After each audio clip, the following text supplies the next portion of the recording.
കേരളത്തിലെ സ്ത്രീ സമൂഹത്തിന് വലിയ ആശ്വാസമേകുന്ന വിപ്ലവകരമായ ഒരു പ്രഖ്യാപനവുമായി UDF സർക്കാർ മുന്നോട്ട് വന്നിരിക്കുകയാണ്.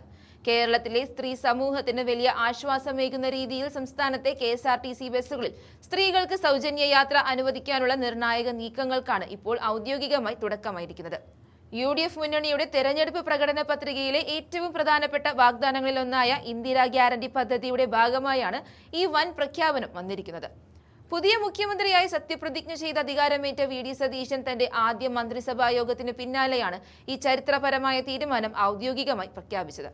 വരാനിരിക്കുന്ന ജൂൺ 15 മുതൽ സംസ്ഥാനത്തെ സ്ത്രീകൾക്ക് KSRTC ബസ്സുകളിൽ പൂർണ്ണമായും സൗജന്യമായി യാത്ര ചെയ്യാം എന്നതാണ് മുഖ്യമന്ത്രിയുടെ പ്രഖ്യാപനം. പ്രകടന പത്രികയിലെ വാഗ്ദാനങ്ങൾ വെറും വാക്കുകളല്ലെന്നും അവ കൃത്യസമയത്ത് തന്നെ നടപ്പിലാക്കാനുള്ളതാണെന്നും തെളിയിക്കുന്നതാണ് മുഖ്യമന്ത്രി VD സതീശന്റെ അതിവേഗത്തിലുള്ള ഈ നടപടികൾ. അധികാരമേറ്റ മണിക്കൂറുകൾക്കകം തന്നെ ജനപ്രിയ പ്രഖ്യാപനം നടത്തുക മാത്രമല്ല, അത് നിശ്ചിത സമയത്തിനുള്ളിൽ പ്രാവർത്തികമാക്കാനുള്ള ദ്രുതഗതിയിലുള്ള നീക്കങ്ങളാണ് മുഖ്യമന്ത്രിയുടെ നേതൃത്വത്തിൽ സെക്രട്ടേറിയറ്റിൽ നടക്കുന്നത്. പ്രഖ്യാപനം വന്ന് തൊട്ടടുത്ത ദിവസമായി ഇന്ന് തന്നെ പദ്ധതിയുടെ പ്രായോഗിക വശങ്ങളെക്കുറിച്ച് ചർച്ച ചെയ്യുന്നതിനായി KSRTC CMD പ്രമോദ് ശങ്കർ മുഖ്യമന്ത്രി VD സതീശനുമായി നേരിട്ട് കൂടിക്കാഴ്ച നടത്തി കഴിഞ്ഞു.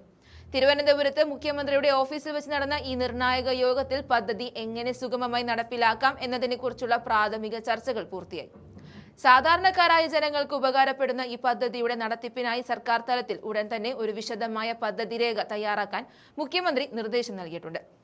ഓർഡിനറി ബസ്സുകളിൽ മാത്രം സൗജന്യം ഒതുക്കാതെ ദീർഘദൂര സർവീസുകളായ ഫാസ്റ്റ് പാസഞ്ചർ ബസ്സുകളിൽ വരെ സ്ത്രീകൾക്ക് ഈ ആനുകൂല്യം ലഭ്യമാക്കുന്നതിനെ കുറിച്ചാണ് സർക്കാർ ഇപ്പോൾ ഗൗരവമായി ആലോചിക്കുന്നത്.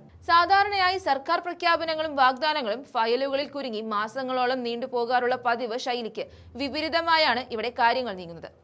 ജൂൺ 15 എന്ന കൃത്യമായ തീയതി നിശ്ചയിച്ച് നൽകിയത് വഴി ഉദ്യോഗസ്ഥർക്കും KSRTC മാനേജ്മെന്റിനും കൃത്യമായ സമയപരിധിക്കുള്ളിൽ ജോലി തീർക്കേണ്ട ഉത്തരവാദിത്തമുണ്ട്.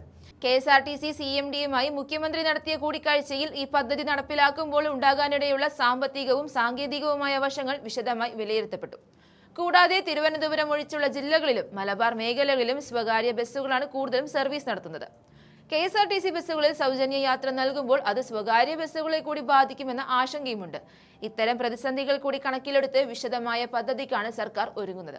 സാമ്പത്തികം ഏതൊക്കെ ബസ്സുകളിൽ നൽകാം, സ്ത്രീകളെ പരിഗണിക്കുമ്പോൾ ഏതെല്ലാം വിഭാഗങ്ങളെ പരിഗണിക്കാം എന്നിങ്ങനെയുള്ള ചർച്ചകളടക്കം നടക്കും. കർണാടകയിലും തെലങ്കാനയിലും കോൺഗ്രസ് സർക്കാരുകൾ നടപ്പിലാക്കി വൻ വിജയമായി മാറിയ ശുക്കൂടി പദ്ധതിയുടെ മാതൃകയിലാണ് കേരളത്തിലും ഈ വനിതാ സൗഹൃദ യാത്രാ പദ്ധതി വരുന്നത്.